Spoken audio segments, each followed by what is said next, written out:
Paano mo haluin yun, tol? Dami nagsabi, di tayo marunong magluto. Parang totoo ah.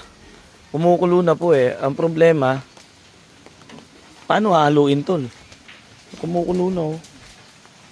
Ang problema, paano lalasa Ricardo niyan, tol?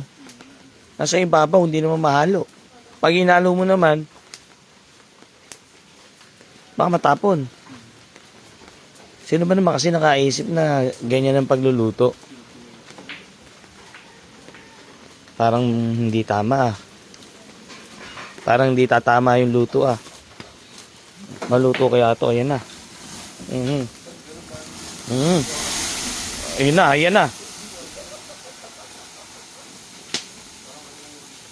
Nangyari. Kumulo.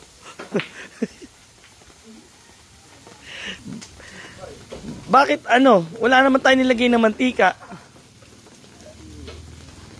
No. Ba't lumiliyab? Ang laking problema to ah. Kung paano maluluto to ah. Maluto kaya to? Tingin nyo po maluluto po kaya yan. Parang totoo yung sinasabi nila, hindi tayo marunong magluto. Kahit paano kung tingnan eh. Hindi ko alam kung paano siya maluluto eh.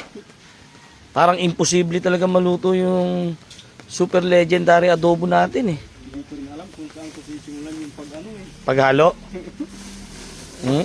Ayan na naman. Yun nga eh. Anet, paano kaya yan? Di mo alam kung paano umpisahan yung paghalo. Ako, makulog kaya yung ilalim niya? Maluto kaya?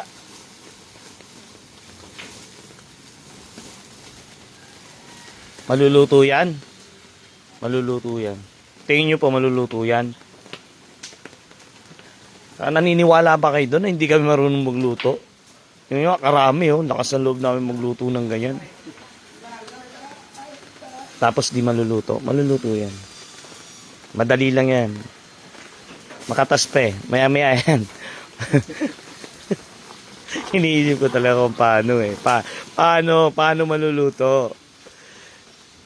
Eh kumukulo pa lang, maapaw na siya. Nasa itakip po, tol.